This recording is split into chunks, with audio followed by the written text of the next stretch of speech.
it's an honor and a pleasure to have podcast captain Adam Carolla on with us, the Last Gentleman podcast. You may know him from the Adam Carolla Show, which is the world's biggest podcast. Yeah. Guinness. Television shows like Loveline, The Man Show, or Crank Yankers. And he's a board member of the Marijuana Policy Project, which is wonderful to know as well. Adam Carolla. Adam, how are you today? I'm doing great. Thanks for having me. Perfect. It's wonderful to have you on with us. You're doing a big service to a bunch of Canadian guys who have their own pirate ship that they're starting up. We're not really a full pirate ship right now. We're like a dinghy raft with a bunch of holes in it. But we really appreciate you coming on with us. You know, a lot of brave souls have made it from Cuba to Florida in much less than what you guys are floating on. We're just as prone to seizure and arrest, though. That's the problem with us here. Adam, I gotta ask you about your new podcast, Take a Knee, which is coming out. We heard the first episode you did With Norman Lear. It was fantastic. Can you tell us a little bit about that new show? Yeah, I decided to do a motivational podcast, and it's something that has been interesting to me for a while, and I've never really done it. I've been focusing on comedy, but sprinkling in some motivation, but I thought it might be fun just to talk to really interesting people that have lived their lives and been there and done that and achieved what they wanted to achieve, and then sit down and really talk to them about how they got to where they got and how we could, how we could help get to where, sorry, it's my radar detector, how we could help, got to have one here in LA, how we might get there as well. And I sat down with Norman Lear, who created Good Times and All in the Family and the Jeffersons and all that. And he's 93 years old. And he was really inspirational. And one of the things he said that really inspired me is he's 93 years old. And I said, what's it like being 93? And he said, I'm totally different than I was when I was 85. And I thought we laugh at it, but he was serious about it. He meant it, and I don't know how old you guys are, but I guarantee you feel different than you felt 8 years ago. Oh, definitely. And that's the way he feels at 93, and why shouldn't it be that way? It's amazing to listen to that interview with a guy that really claimed he changed so much in 5 years. Most people couldn't imagine living to 87. The fact that he would change from 87 to 93. And he was so sharp. Norman Lear still is so sharp, and it was really incredible to listen to. Hearing that podcast, and one thing that stuck out the most for me was you guys were both talking about your mothers. Norman Lear's mother, who was kind of disapproving at times, your mother as well. And it really made me think about my mother as well. Just for myself, I started a podcast. I ended up, I'm on Sirius XM now as a co-host of a show in Canada. And I really started to notice for myself personally, the issues that can come up when you're looking at other people for approval. What can you say about that? Like looking to others for approval for your own form of success? It is, you should really be more, I just got done watching a bunch of football with a bunch of guys. And once you realize the guy's a bust and he's not going to make it in the league, move on. Don't spend a decade or 4 decades trying to hope that quarterback's going to ever resurrect the franchise. They look at him for about a year or two, they evaluate him, and then they move on. And if your mom or your dad or whoever it is in your life is not going to give you what you need out of them, move on, at least emotionally. It doesn't mean you don't have to talk to them again. It just means don't expect them to win the big game. They're not going to do it. It's not within them. It's not who they are.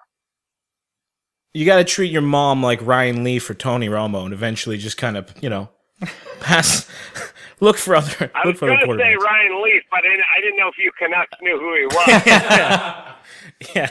It's Ryan Leaf. Yeah, looking at my mother like Ryan Leaf now is gonna help me with my draft picks. Yeah, but honestly, it's like pro football and pro sports realizes this guy's not the new face of the franchise. It's not going to work.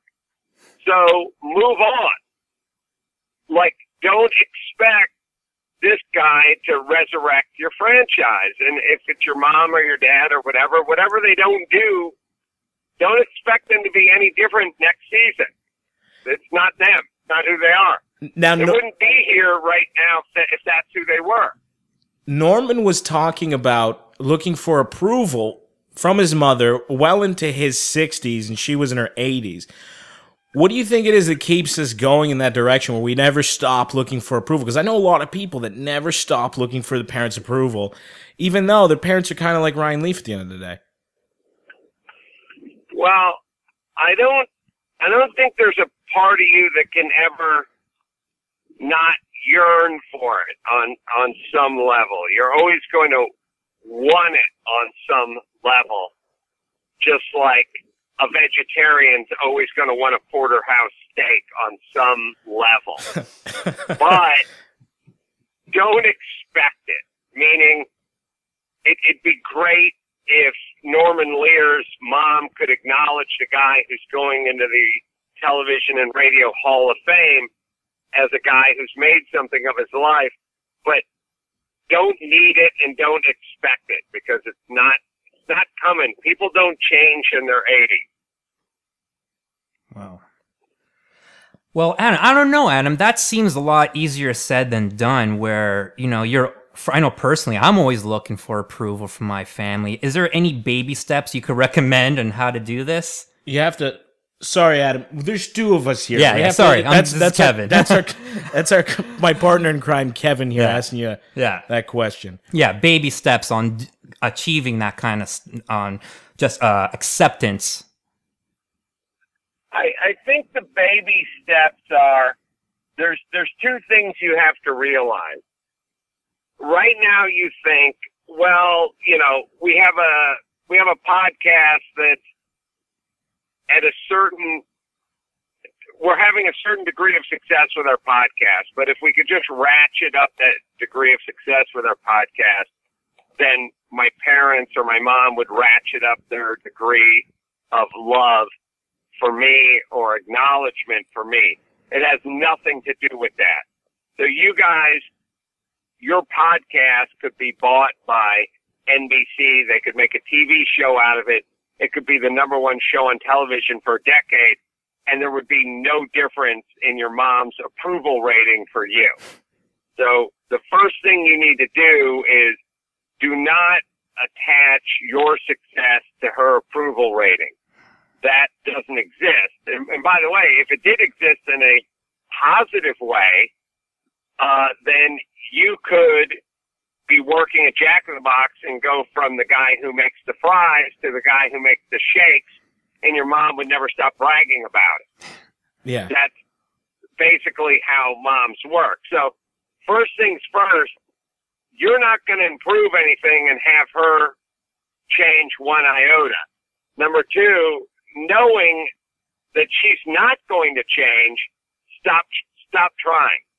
Stop worrying about it. She's who she is. Accept that like you accept the behavior of lizards and salamanders and snakes and other things that just don't change. Like, you know what I mean? It's like you can't really train a reptile. You're not going to train your mom. It's sad, but it's true. You can't teach a cobra how to love kids. It's never going to happen. Right. Yeah. That's a good point. Or mongoose, for that matter. Yeah, or it's. I gotta ask you one question about success. You define success. I listened to you in a past podcast with Adam Drew, with Dr. Drew, with Dr. Drew, talk about success. And your guy's seen a lot of success. You've had the wonderful Mangria, which we don't get in Ontario for some reason. I've had a number of podcast, successful television shows, but you define success with Dr. Drew as something separate from income. Can you talk a little bit about that to our listeners? Yeah, I said, look, separate it from income because there's too many people that varies too much. My definition of success is, can you do what you want to do, no matter what that is?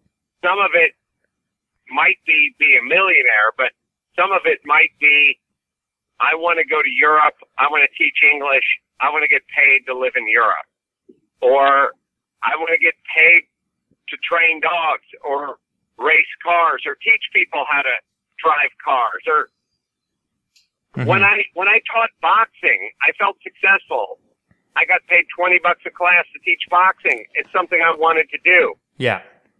It was me being paid to do what I wanted to do. I'd set a goal for myself and I got paid for it. So my point to him is, as far as measuring success, because there's so many yardsticks, money, IQ, relationships, things like that. I just said, here's my ultimate yardstick to measure success. You want to do something, whether it's live in the Bay Area or backpack through Europe for a year or make an independent film or make a documentary or start your own candle business, whatever it is. Can you do it? That's how I'll measure your success. Wow. So, Adam, one thing I gotta ask, speak about making movies and documentaries. So, you rebranded Mangria, dealt with 2 lawsuits, made 2 movies, your Road Hard and your documentary, started your cable home improvement show, Catch a Contractor, and you still keep putting out content on 4 different episodes. I gotta ask, how do you keep together and prioritize your life and don't get consumed by all of this stuff in life with the demands and pressures? It's 5 o'clock out here. It's Sunday night, and I'm on the way to do a podcast. Jesus. I didn't wake up at 6 in the morning and do a podcast, but I'm going to do one tonight, and tomorrow I'm going to do another one. And it's just about, there's enough hours in the day. Just get your schedule right, break it up. I did Catch a Contractor, and I wrote a book driving back and forth to Catch a Contractor in season 1 in my car with the guy I was writing the book with, stuck in traffic. It's just about not getting overwhelmed, being realistic, and realizing there's plenty of hours in the day. You can get it done. Just don't overwhelm yourself with it. And yeah, this year I wrote a book, did a movie, did 1,000 podcasts, did a documentary, and did a TV show, and I still got to spend time at home every other weekend with my family, and I still got to watch a couple of my car shows on TV. It's doable. It's the guys that complain about running out of time that usually have more time than anybody. Yeah. It really is. There's a lot of really successful guys that like guys like yourself, and guys like Dr. Drew as well, who have, you would think, no fucking time for anything and continuously put out new material, new products. You're writing a book. What's your book about? The new one. My 4th book that I'm writing is called Daddy Stop Talking, and it's sort of a parent's guide. I mean, it's always a comedy, but it's more of a parent guide, what I've learned from raising boy-girl twins over the last 8 years. And that's what I'm working on right now, but I'm also putting the finishing touches on my Newman racing documentary and putting the finishing touches on my independent film and working on Mangria. And I just do everything simultaneously. And the other thing you have to do is find competent people, surround yourself with them, and parcel out some of the work to them. And it takes a lot of trust to give that work to other people. Like with myself personally, as a comic and a person that does radio every day, I sometimes worry about what if I run out of things to say. What if I run out of content or funny fucking ideas and I fall flat on my face? You ever hit that wall before? Because you work on so many different shows, podcasts, you put together books, you've started a new podcast model here going forward. You ever, how do you keep yourself fresh as a conduit? How do you keep yourself a conduit to new ideas, to new creativity? What tips would you give our listeners? I don't know that there's much of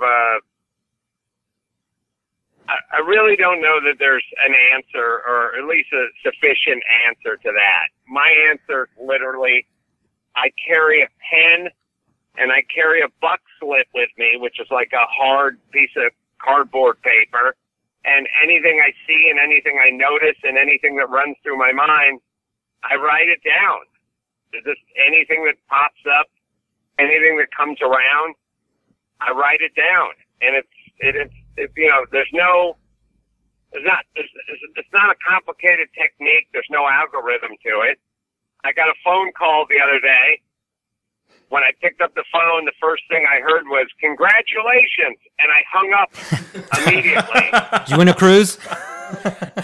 Yeah, and then I thought to myself, this is a very sad state of affairs, because when I was a kid, if I picked up the phone and somebody started their sentence with "congratulations," I would have stuck around to hear what they had to say, right?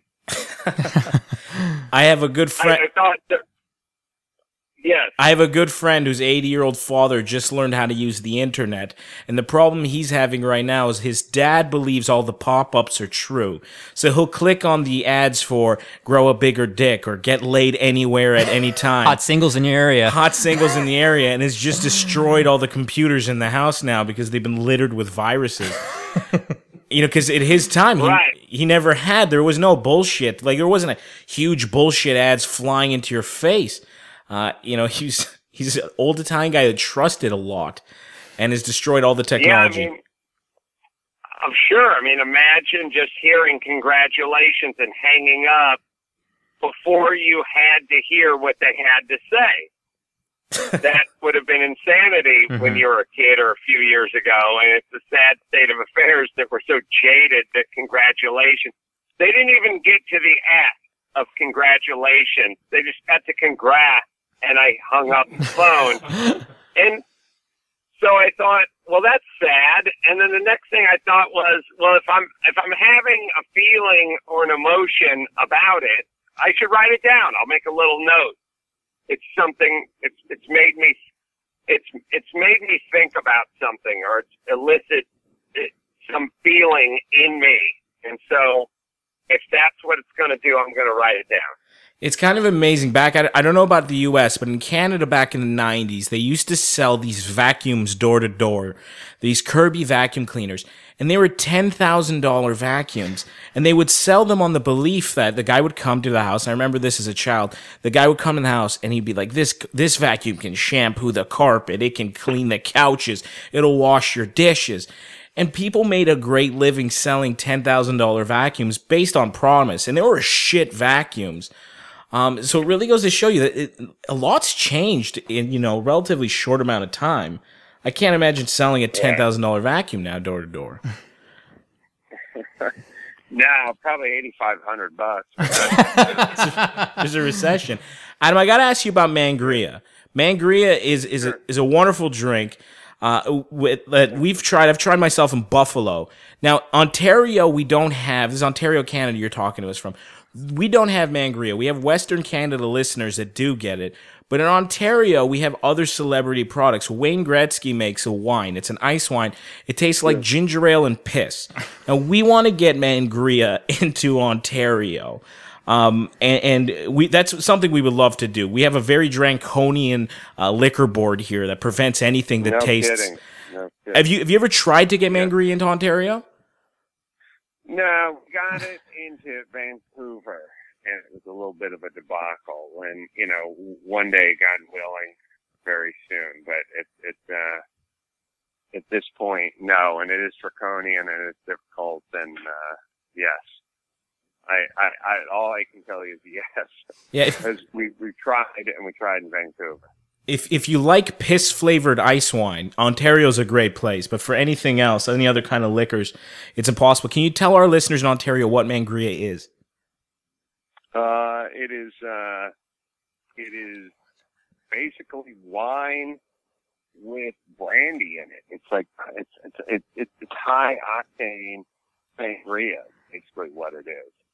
The sangria that's 21% alcohol. You know, so it's good for what ails you.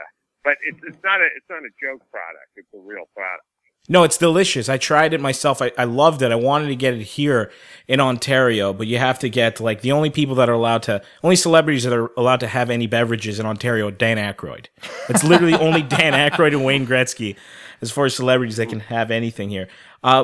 Before we let you go, I just wanted to ask you where people can get the Take a Knee podcast, how they can subscribe to it. What do you have in store for us for that podcast going forward? Right now we have, I'll put it to you just this way. I got an hour sit down with Gene Simmons from KISS where he doesn't bring up the band KISS one time in 1 hour. Whoa. All he does is talk about his path and success and so on and so forth. So it's really just about a focus on success, career, and happiness. And it has nothing to do with, pimping things or your past or any of that. Like, if anyone knows Gene Simmons, 1 hour and no KISS pimping is absolutely insane.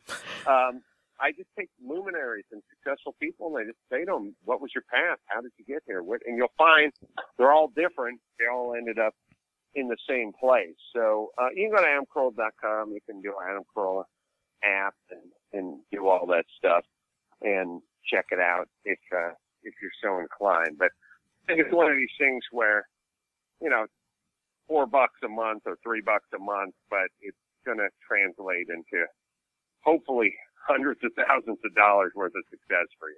Yeah, and I got to thank you personally for fighting off the patent trolls. That was something that we were terrified about. The combined income in this room is probably $9. So for someone established like yourself to take on those guys. You guys are rounding up now. Okay. Yeah, we're being generous. We're being generous in the room here. But I really appreciate that fight going forward, that you've taken that. And thank you so much for taking the time to talk to us. It's really helped us. And we're really excited and thankful for your time. Thanks for having me. Thank you so much, brother. All right. Take care.